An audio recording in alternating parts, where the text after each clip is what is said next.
What's up guys, Pokémon TCG here and welcome back to another video on the channel. Today guys, we're going to round out the first season of my Meta Issues series with a topic that's like more generalized towards the entire game. The last video, which was about kind of if control has too much, if it has too much support, was kind of supposed to be like a mini episode technically, since it focuses on one main meta deck, and that was block lax, stall / control. There were some people who were a little mixed on if it should be called the stall deck or if it should be called the control deck. So thank you all for the support on that last video. And yeah, today we're going to round out season 1 of this new series that I'm going to do from time to time on my channel. And we're going to be talking about something that's been in the Pokemon TCG since the beginning, and a question that I've had, like especially recently with Stellar Crown, kind of cementing certain play styles after kind of Shrouded Fable shook everything up, and that is, does the coin flip basically does a coin flip at the beginning of the game, deciding who goes first, ruin the rest of the game? Essentially, that's what I'm trying to decide today. And so I have here all these different meta decks and also different like quote-unquote oppressive cards. So basically all the cards that you see here are either going to be the top decks from the top 20 decks on Limitless TCG, or you're going to see kind of like oppressive cards that are tech cards in certain decks. So we're going to kind of break down sort of where we're at in the meta, and then I'll explain if we're in a format where it's really unhealthy or like if the coin flip is really an unhealthy factor when deciding what wins games. Before we get started, I will quickly ask to see if you're subscribed. I put a ton of effort into planning and making these videos, which can get tough sometimes due to me being a college student. Subscribing helps support me and my channel, and it allows me to make more videos like the ones you're currently watching. And if you wanted to help support my channel even further, consider becoming a member. With 3 different tiers to choose from, you'll get access to my videos early, get exclusive behind-the-scenes updates, you'll get creative inputs on new videos, and more. Every member will also be featured in the credits of every single one of my videos. Thank you so much for your support so far. Now, let's get back to the video. So, first off, I just want to say that it's almost a 50-50 split on if you want to go first or second when you look at the decks from, like, just the number of decks. Like, if I were to look at the top 20, which I'll put it on screen now, if you look at the top 20 decks, you'll see that it's about a 50-50 split on decks that want to go first and decks that want to go second. I mean, actually probably a little bit less, but you can see that there are quite a few like turbo decks, like Miraidon. You can see like Turbo Roaring Moon. You can see Lost Box, Ancient Box, which is I guess the same thing, and then you have like Cloth as well. And those are all decks that want to go super fast, super speed right away, so that way they can get kind of pressure early. So that's of course like Miraidon. Miraidon is one of the best examples. It's a tried and true, wants to go second sort of deck, and that's just because it can basically set up so much pressure on the first turn with cards like Miraidon EX itself, like Iron Hands EX, which I don't know why I didn't put that on the list, but Iron Hands as well. And then you also have things like, Raging Bolt is, I don't know why, Raging Bolt actually is probably the best example of this. It is the most played deck on Limitless with an 11.08% meta share, which isn't actually that much compared to everything else on Limitless, but it's still the most by a tiny margin.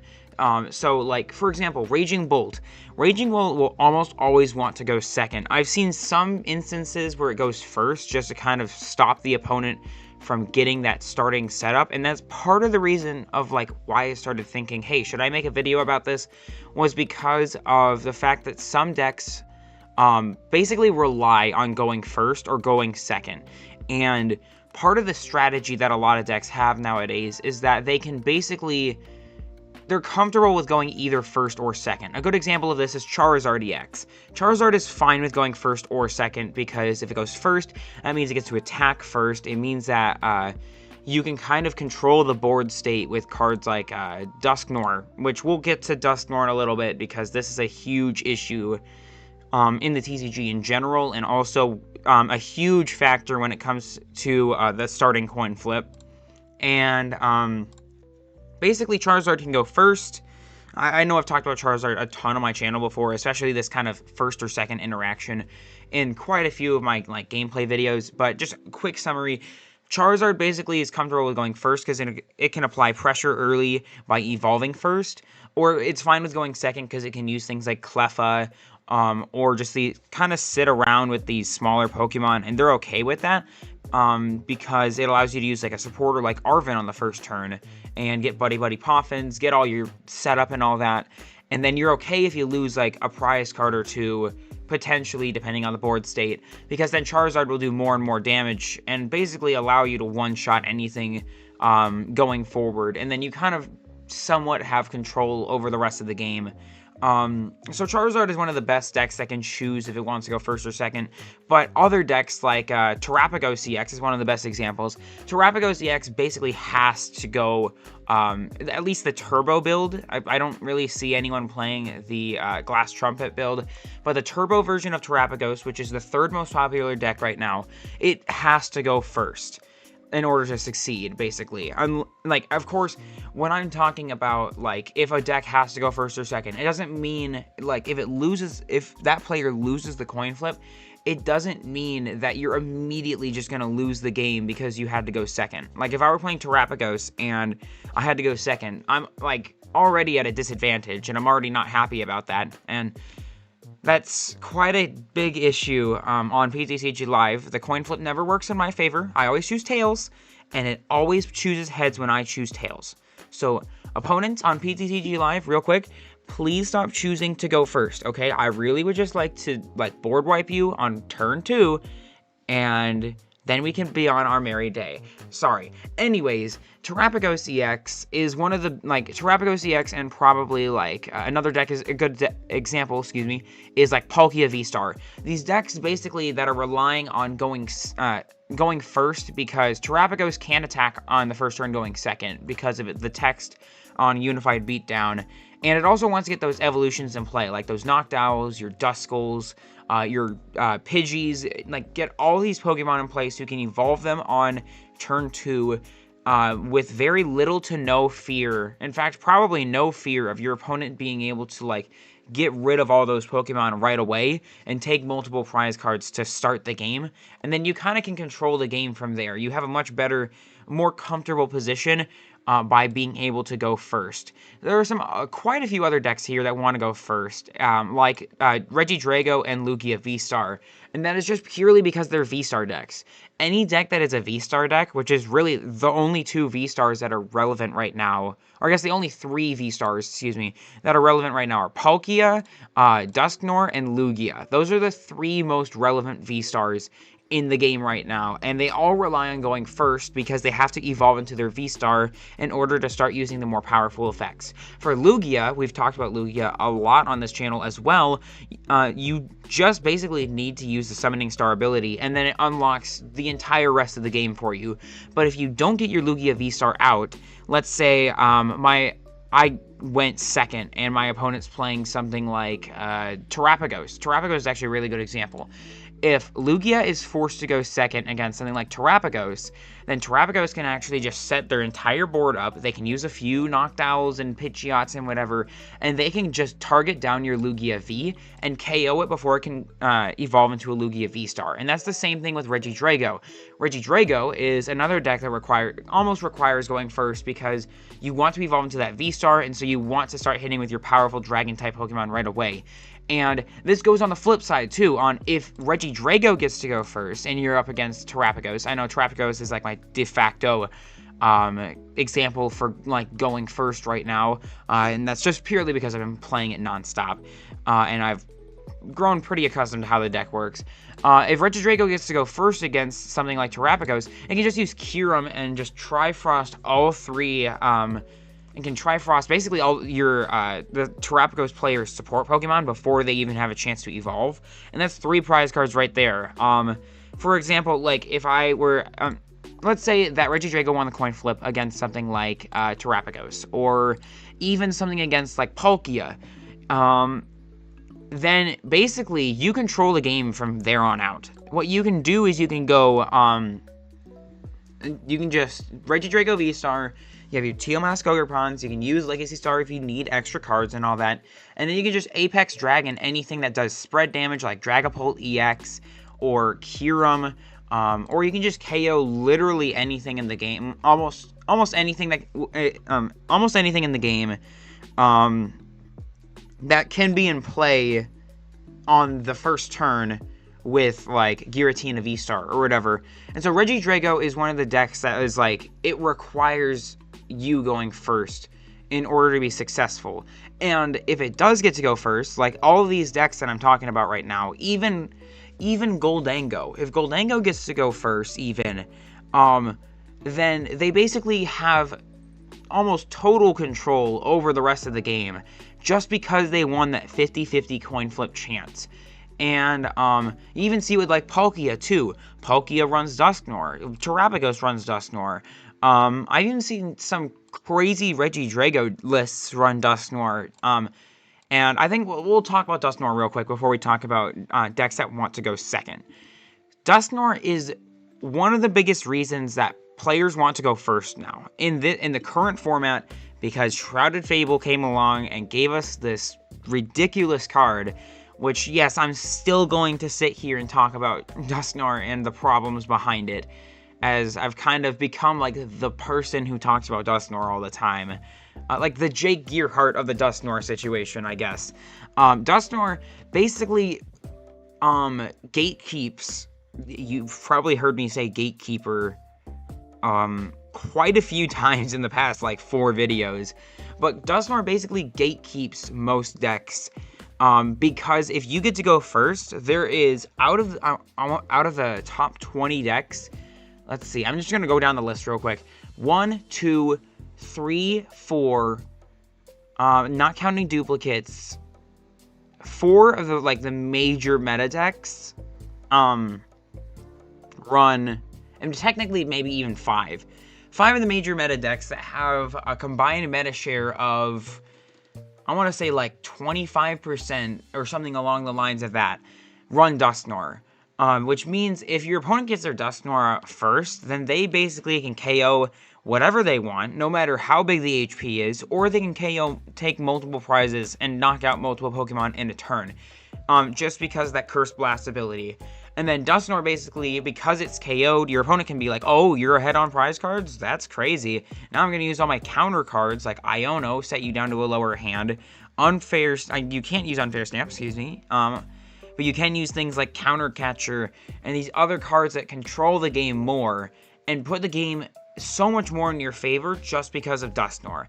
And basically, even if you're a deck that wants to go second, sometimes you have to go first just to prevent your opponent from being able to use Dusknoir before you get your whole combo set up. And that's like super unfortunate and it's really annoying at times. But it's like the decks that use Dusknoir are Palkia, Charizard, then you have Dragapult that also uses it, and then you have Terrapagos. Those are like the 4 main examples. A few other decks do use Dragapult here and there, like even if they're not supposed to necessarily, like even Raging Bolt sometimes.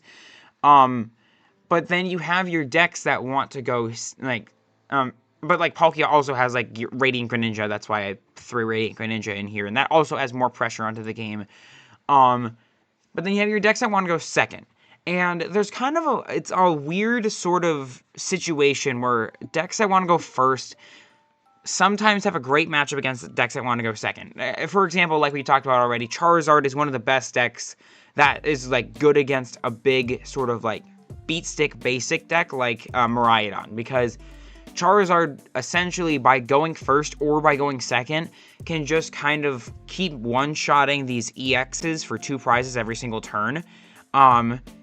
But like Miraidon has a very good matchup against things like Terrapagos, where like if you get to go second, even against Terrapagos even, you can KO Terrapagos turn 1 because all you need is to use Photon Blaster, or something like that, like you can use almost any Pokemon in that list, any of the attacking Pokemon, to take multiple prize cards on the first turn. And that's kind of like the allure of decks like Miraidon, and that's the allure of decks like Raging Bolt, where the decks that go second are just so turbo, and that's the point of their deck, is to be able to get the first hit in. They're not, like, they risk running, like, I guess they risk the fact that they might get, like, board wiped or, like, put in a very bad position purely because they have to go second in order to work effectively. And, like, a good example of this is Roaring Moon. Roaring Moon is, a very, I wouldn't say it's like a gambling sort of deck, but it's like Roaring Moon and Cloth, which Cloth was not mentioned in my single prize video, which it definitely should have. I just for clarification, because some people are still asking about it, Cloth kind of showed up on the radar right after I recorded the video and I started editing it. And I didn't really notice that. I wasn't really paying attention on it because I was working on the video and I wasn't really paying attention to the events. But like decks like Turbo Roaring Moon and Cloth are basically like decks where they're big HP, small single prize Pokemon necessarily, but they basically have to go second in order to like use their very powerful attacks. For Cloth, it's Unhinged Scissors, and for like Roaring Moon, it's Vengeance Fletching. You just basically want to be able to dish out damage right away, but you run that sacrifice, and you run that chance of being wiped by things like Dragapult EX combined with Dusknoir, or you get wiped by, like another example is like Lost Box, which is kind of just encompassing all the Lost Box builds. That's why Comfy's in here.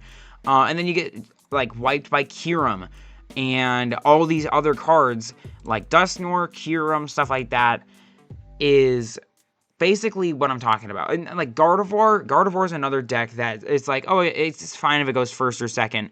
But then sometimes Gardevoir is forced to go first and not be able to use TM Evolution because of TM Evolution, because that's what they want to do. Gardevoir wants to use TM Evolution. Sorry, I'm a little tired today. I apologize. But Gardevoir wants to go second most of the time because it can use TM Evolution, get Kirlias into play, and then it doesn't have to use like Rare Candy Gardevoir, and it sets up the Kirlia engine in order to be able to draw a ton of cards and all that. But sometimes it's not, like, that's not an option, because you have things like Dragapult EX in the format. You have Dusknoir, which, like, Dusknoir can just board wipe the opponent, or Kyurem can board wipe the opponent. And if you lose that coin flip, then sure, you might get your combo off, but it won't matter because decks like Regidrago with Kyurem or Lugia with Iron Hands can just take multiple prize cards anyways and almost completely ruin that strategy that you try to set up.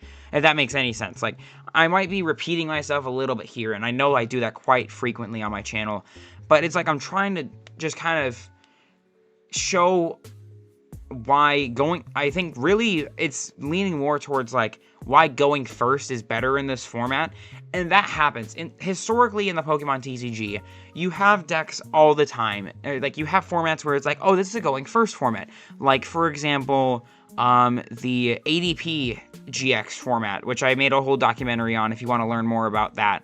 Arceus, Dialga, and Palkia, you basically wanted to go, I think you want to go second, actually, excuse me. That's a going second format. ADP was a going second format because you wanted to use Altered Creation GX first. And then after that, you kind of had full control over the rest of the game, and almost every single matchup was just an ADP mirror match. Then you have formats where everyone wants to go first, like the Silver Tempest format, where everyone's just like, oh my gosh, I want to get my Lugia V-Star set up first, like Lugia V-Star, I want to get that set up first, I'm going to be the one who gets my Summoning Star up first, and then basically, my Tempest Dive can KO your Lugia V, and there's nothing you can do about it, and then I win the game, or something like that. Basically, in certain formats, we've had such, like, oppressive decks, like, Arceus, Dialga, and Palkia, and Lugia, and even Lost Box, even, during Lost Origin, it was, a going second format, because then you could have Sableye get set up super easily. You could have Cramorants hitting on the first turn, like a Cramdonk or something like that. And then you have these certain decks in the format, historically, where it's like, they're so oppressive. Like Charizard even. Charizard basically required a going second format for a while, because everything was just Charizard mirrors, and everyone was just trying to be like, oh, hit me first, I dare you, because then my Charizard can hit your Charizard, and then I'm ultimately ahead. Even though you took the first prize, I'm ultimately ahead.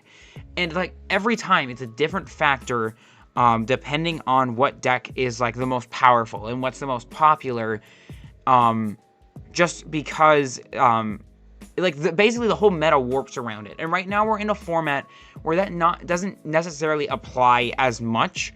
You see Raging Bolt at the top, but like I said earlier in the video, that doesn't mean that Raging Bolt is like the supreme overlord of the standard format. And so that's why it's not a going second format right now. If you guys saw, what was it, Louisville Regionals? I don't remember what the last Regionals was. I think it was Louisville at the time of recording this video, and Regidrago won the whole thing. And Regidrago basically set a precedent of being like, hey, this is symbolizing this is a going first format, because of your mega oppressive decks like Regidrago and Terrapagos, Charizard, all that, like Dragapult even.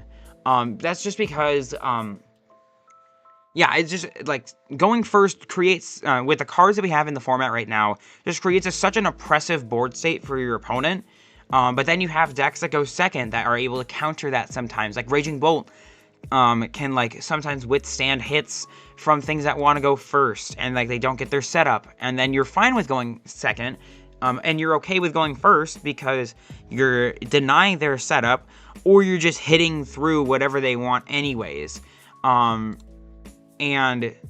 it's like, and then of course you have like the control decks, which is like Block Lax, which we talked about in detail in the last video. You have Pidgeot Control, which is not nearly as popular as it used to be, but it's still there. It's still the 14th most popular deck on Limitless. And then you have things like Iron Thorns. These are decks that really don't care about what the turn order that they're starting on. I guess, like, out of all of these, Pidgeot would be the one that you'd be like, oh, I kind of want to go first so I can get my Pidgeots in play first or whatever.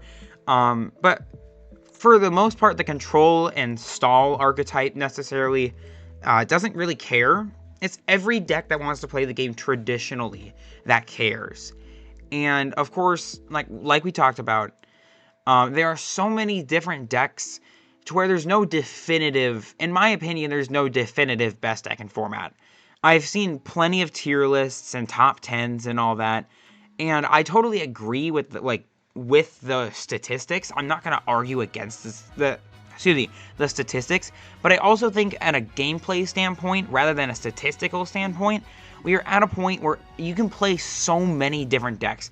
You see here, without looking at like the oppressive cards that I threw in here, there are 19 cards, so there are like 16 major meta decks in the game right now, and that's really cool. We've had formats in the past, like I talked about already, ADP, Silver Tempest Lugia, where there's been like one meta deck that, like for example, China is like having one of their first like major tournament, and their meta is behind, so they're playing Silver Tempest format right now, which is crazy because that format ended 2 years ago, and they're playing that format now, and 80% of their decks are Lugia VSTAR because of that oppressiveness that Lugia creates by going first.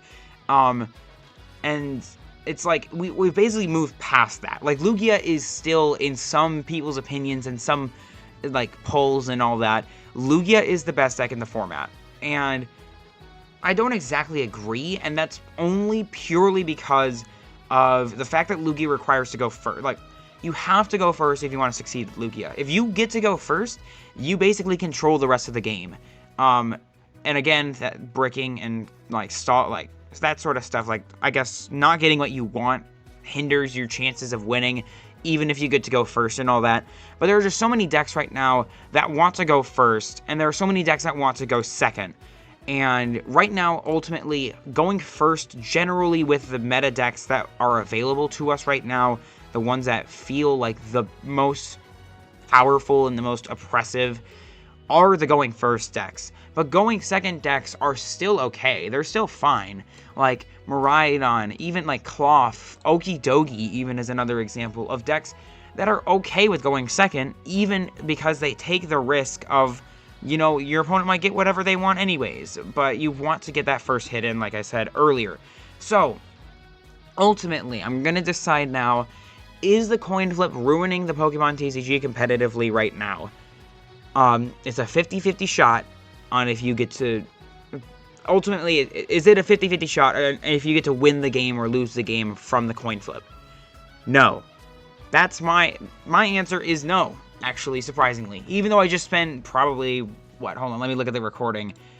I just spent the past 25 minutes, actually, trying to, like, explain why... It sounds like I'm explaining why I think it is, but I don't think it is. I think right now where we're at in the meta, like, I'm actually really happy about this meta. Of course, like, this guy could not exist and the world would be a better place. It could be like that one dolphin picture or whatever where it's like, yippee, everything's so happy, if Dusknoir didn't exist. But it's okay that it exists. Like, it's not like a huge problem. This is totally not me coping by right now, by the way. I'm trying not to go back into another rant about Dusknoir. It is a huge problem for the game and it should not exist. But I think somewhat even with Dusknoir in the game, we're at a point where decks are pretty well balanced on if they go first or second. Even decks that want to go second, like decks that want to go second can go first, not Miraidon. Actually, Miraidon's a terrible example. Raging Bolt is a good example. Decks that want to go second can still go first and succeed because it's denying that their opponent that going first turn that they need. And going first decks are okay with going second, like Charizard, because they still have basically a gameplay strategy that's designed to work either which way. Even things like Palkia, not really Palkia. Palkia actually really needs to go first. I'm sorry, I'm choosing all the bad examples. Like Dragapult is another example of like, it's okay if Dragapult doesn't get to go first, because by the time they set it all up, they get their like Arvins and stuff and they get set up. They're okay if they go second, as long as it's not another, like, I need to go first, super repressive. If it's like, they go second against a going second deck, then it's fine. Ultimately, what I'm trying to say is, a going second deck can go first and deny the opponent their strategy of going first. And a going first deck can go second and deny their opponent the strategy of going second. And both sides can still benefit in that game. Even if they got their ideal situation denied, they still can have a chance in the game overall. Sometimes there's unwinnable situations, and there's board wipes, like with Kyurem from Regidrago, or Dusknoir, or taking multiple prizes when it shouldn't happen, like Iron Hands with Lugia, stuff like that. But I really think that at this point in the game, even with all the gatekeepers, and with all the other things that I've talked about in this series so far as a whole, we're in a format where I feel comfortable with saying that it is not necessarily ruining the game. We're in a coin flip format, or like in a specifically designated coin flip format of going first, but it's not the end of the world if you're going second with a going first deck in certain scenarios. And like, there are still plenty of decks that like to go second. So ultimately, I'm going to say no. It does not ruin the game. I think right now we are in a pretty good spot in the meta. With Surging Sparks coming out in like a week or so at the time of recording this video. Definitely by the time you see this video, it should be like within a week or something like that. Maybe, I don't know. Math is not my strong suit. Then I don't really see Surging Sparks adding too much. It's not going to be like a Stellar Crown or Shrouded Fable, Shrouded Fable level set, but it will start kind of solidifying more on what are the best decks in the meta, and it might upset some other decks going forward, with like the biggest deck being Pikachu EX coming out of it, which might kind of shake the meta a tiny bit. But I think that we're kind of in a tried and true rock solid format on what's good and what's not. There's still, like, Claw, for example, will still pop up from time to time and succeed. But I think that we're in a format where we kind of have found out what's good and what's not. and we can kind of telegraph these plays from a mile away, and we can kind of figure out what to do against a certain matchup, if I want to go first or if I want to go second against a certain deck, especially like a best of 3 format. So I don't think that the sorting coin flip is currently ruining the game. It definitely has in the past, for sure, but the ultimate goal for this video was just talking about, is it currently ruining the game? And I feel like I should have mentioned that at the beginning. I apologize for that. But no, I don't think that we're in a format where it's like the end of the world either which way. So that's going to wrap it up for this video. I really hope you guys enjoyed. I really like talking about this sort of stuff. As you can tell, I spend quite a bit of time explaining every little tiny detail and all of that. And again, I know I repeat myself and I ramble and rant a lot, but that's kind of what the series is designed for. It's supposed to just be me talking and talking and talking about, about these sort of like meta issues, and that's why it's called the Meta Issues series. But that does wrap up Season 1 for this series. I know a lot of you guys have been wanting gameplay videos back on the channel. I sincerely apologize that there haven't been a lot yet. It's just I like making these videos, sometimes just because I get to make the thumbnails for them. Like I make the hand-drawn thumbnails. And sometimes I just make a video based on a thumbnail idea that I have. Like this one, I made up the idea like a week ago, and I was like, well, what does this fit with? What does this concept fit with? And I was like, oh, coin flips actually is a great topic to talk about right now. And so this video was actually just constructed off the thumbnail alone. But I've been trying to figure out how to make thumbnails for competitive videos on like specific deck profiles, because it just is a little bit more confusing on how do I relay the information on how this deck is doing in art form rather than just showing the card in the thumbnail. So I'm still tinkering with that. I'm still trying to figure it out, but I'll get there eventually. And I won't say for 100% sure that the next video will be a gameplay video, but I will try my best to make sure it is a gameplay video. No guarantees, but that is currently what I'm aiming for. So thank you all so much for watching Season 1 here. I really hope you guys enjoyed. If you guys like this sort of content and you want to see more on the channel, if you like the thumbnails that I make, they take a few hours at a time sometimes, but they're really fun to make.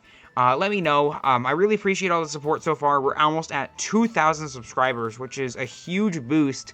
And like the month of October has been insane for my channel. Thank you all so much. But that's going to be all for this video. Thank you all so much for watching. As always, God bless, have fun, we'll see you out there, and we'll see you next time. Thank you all so much for watching.